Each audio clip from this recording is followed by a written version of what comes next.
All right, everybody, welcome back to another Xvault gaming video. Xvault here, and today I had a news article that came up and across, and I thought was super interesting, and a lot of what ifs and what could possibly happen in the future, depending on some circumstances. So we'll kind of see what happens there, but I'll give you my take on it, and we'll go ahead and go over the article here as well. So without further ado, let's go ahead and jump to it.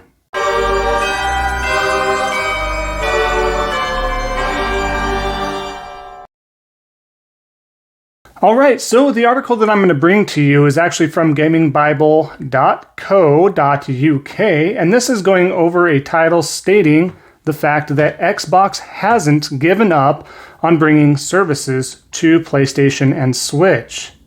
Kind of crazy. Well, we've already had some of that action with the Switch, to be honest, when it comes to certain games being nice. We had Cuphead head over there first, also Ori and the Will of the Wisps. Obviously, it wasn't GamePass, but, that's quite the olive branch that's being extended over. And obviously, we have Cuphead on the PlayStation as well now, and who knows what's else to come. But I'll go ahead and go over this article real quick in regards to what they have to say, and then I'll kind of dissect that and let you know some thoughts and everything like that. So they go on to state, as the major consoles have evolved, Xbox has taken a path that we did not expect. Microsoft has decided that the identity of the Xbox is far better as more than just a physical console, and it should be treated more like a brand of gaming experiences instead.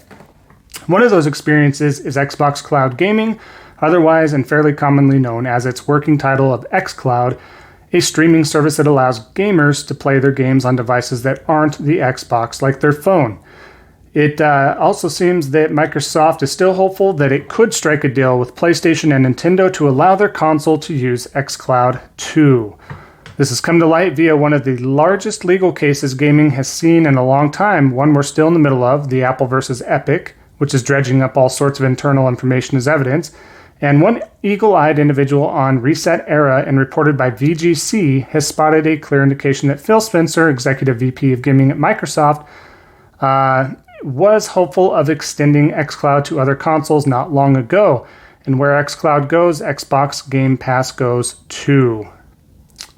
In the emails sent between Phil Spencer and Epic founder and CEO Tim Sweeney, we can see that the two have conversations about the wider aims of their respective brands. One sentence quotes Spencer talking about xCloud on other platforms, saying, "I did want to just let you know that I have your point on xCloud on other consoles. Haven't given up." This email dates back to August of 2020, so not that long ago at all. The rest of the email mentions also getting rid of Xbox Live Gold as a requirement for free-to-play multiplayer sessions on Xbox consoles. This would allow audiences to play games like Epic's Fortnite without extra subscription payments. So they're asking if we're going to eventually see Xbox Game Pass and Xbox Game Pass on PlayStation and Switch. So they go on to say that it's basically up to Sony and Nintendo and how strongly they want to maintain their own services without introducing those of the perceived rivals. Sony certainly has been looking to boost its roster of additional perks from PlayStation Plus Video Pass to now promising Discord integration on PlayStation sometime next year. So I did go over that in my previous video in regards to, or two videos ago now, in regards to the Discord integration that will be happening next year, early next year sometime from what I understand. So ultimately, this is kind of a big deal, right?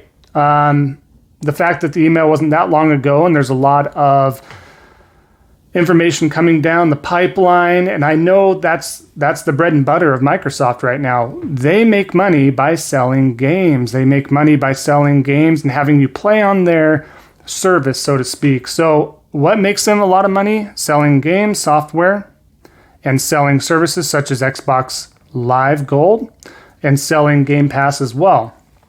Same with Sony, right? They get money from selling their software. They get money for PlayStation Now. They get money from PlayStation Plus. Nintendo gets money from software and gets money from their Nintendo Online Service subscription as well. So it's not the consoles. It's not the consoles that really make the money. It's the software and everything that I just mentioned above. So it's interesting to state the fact that you could see xCloud coming to other consoles via the streaming, or in that case, you could download it to the hard drive of that system if you don't stream it, if it all works out well too. But if they're just talking about xCloud in general, that is the streaming only. But man, I can only imagine what that would cut into. Like, you got to think of it from Sony's perspective though, because a lot of the games on Game Pass you can play on PlayStation already. So if you're paying that subscription service for Game Pass, then you're paying Microsoft a chunk to allow, or maybe they're getting money from Sony that's saying, hey, we'll pay you an X amount to have our services on there, but how much do those services eat at the cost of those potential sales for that software, whether it be something like Dishonored, Outriders, this, that, or the other. So it's a fine line to balance. It's like, yeah, well, that makes our PlayStation more, or a Nintendo console, the Switch, more viable because we have Game Pass on it. So yeah, get that, and you're going to get our exclusives over here as well. And then it's all the best of one bundle. But they have to be careful because there's a ton of third-party games, the ones I just mentioned. So, you mentioned like Call of Duty, you mentioned FIFA, and of course now MLB, the show, and the list goes on and on. So basically any third-party game is going to essentially be possibly cut into, especially if it's part of Game Pass. That's going to be a potential issue for Nintendo or Sony if they let that service on their console or on their UI, right? So it's a iffy call, because part of me as a consumer, right? Yeah, we're like, sure, throw Game Pass on there. That's fine with me. And then I get the best of all worlds at this point for the most part, right? But also as a consumer, if that does eat into the sales, that could affect the quality of the games that you might be getting, or, if it could really bounce the other way. It really could. So the companies like Nintendo and Sony right now are used to the income that they are receiving. I think they're doing very well. I shouldn't say think. I know they're doing very well in regards to making profits and selling software and this, that. So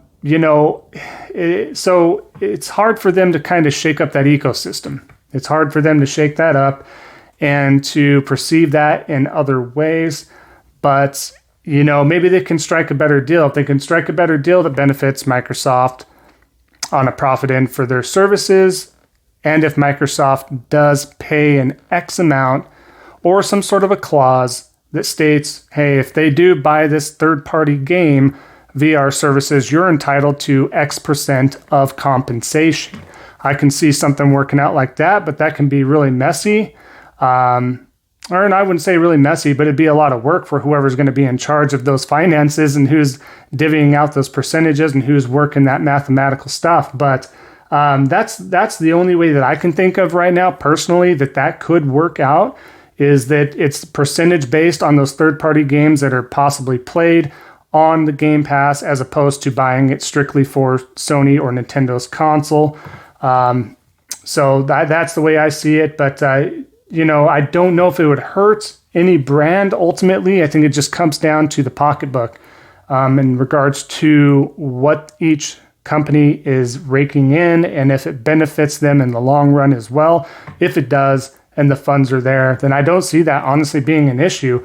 I do, however, feel kind of bad for the Xbox fans out there, because, why would you not get a Switch or PlayStation at that point? Because most of their games, like they've said, are going to be day one on Game Pass. Well, if I can have another console that has that as well, Microsoft is making their money via the Game Pass, but, and they're losing money. You lose money on the hardware. So if they nix that eventually, I'm sure they're going to have the console for a while, but ultimately I don't see that hanging around. If this was to come to fruition, if the services were allowed on other consoles, I don't see them sticking with a console themselves, because you can get a PC that's still offered with a lot of their services. And again, they're making the money off of the other consoles by having the services on there as well. So it's really a lot to take in if you think about it. It could go either way, but the fact that they are pretty adamant that they want it on there, like if Sony and Nintendo today were able to make a deal and say, hey, let's make this happen. Let's go ahead and do it. Crazy, mind-blowing, really. Something you almost wouldn't even have thought of about 6-7 years ago even. I mean, even 3 years ago, I probably wouldn't have thought this either. But really, it's just really, really intriguing to me because I really don't see Microsoft keeping a console if this were to come to fruition. If they did, maybe they did it for the fan service, like here you go. But at that point, I mean, I'm putting myself in those shoes too. Let's say this was Sony's side of things and everything was reversed. Sony had a PlayStation GamePass and Xbox was doing the things Sony was doing. And then Sony's services were on there, so I got all their games and exclusives day one. I would be insane not to just, whatever PlayStation console, I'm going to go ahead and get the Xbox console because that has everything. It has everything. So to me, that would just null and void the reason to have one for the most part, in my opinion. I mean, I don't think I'm wrong in regards to that, but perhaps I'm missing something. But there's a lot of controllers out there. You can mod the controllers to work with almost any console nowadays. So if you like the asymmetrical types of analog controllers, you can get those. I mean, the options are out there galore, so I don't think that would be a stoppage. But truly, it just comes down to preference. I know, but when that happens, I mean, it's just like, why would I not just get the best of all worlds or best of 3 worlds, or you own a Switch and a PlayStation, or again, hypothetically, if it was roles reversed, then yeah, an Xbox and Switch console. Why would I need a PlayStation if that service was over on the other console and I had access to all those games, right? So that's just some food for thought for you folks, and let me know what your thoughts are. I thought it was an interesting article, and the fact that Phil Spencer is pushing for it, doesn't want to give up with it, that does speak volumes, and it is quite a possibility, and I think it could happen given the circumstances and funds were correct. But I appreciate everybody going ahead, and without me rambling on even more, I appreciate you sticking around for the entire video. Again, means so much. The support's great. As of today, we're at 70 subscribers. 70 subscribers. Our goal is 80 subscribers by September, so we're ahead of the game right now. Hopefully we can smash that ahead of time even. That'd be even more phenomenal. And then we can see if we can get that 100 subscribers down by the end of November. That'd be fantastic. And I think we can just start rolling up steam and speed. So I appreciate that once again, everybody. But as far as today's topic, let me know your thoughts and comments down below. As always, I would love to interact with each one of you, and I'd love to hear your thoughts and comments as well. If you're new to the community, new to the channel, be sure to check out the other content. And if you like it, please consider subscribing. And don't forget to like, comment, and turn on those post notifications if you do want to see more and not miss a video or stream. So thanks again, everybody. Appreciate it. Have a wonderful Wednesday, and we'll see you all next time on the next Xvault gaming video. Till then, take care.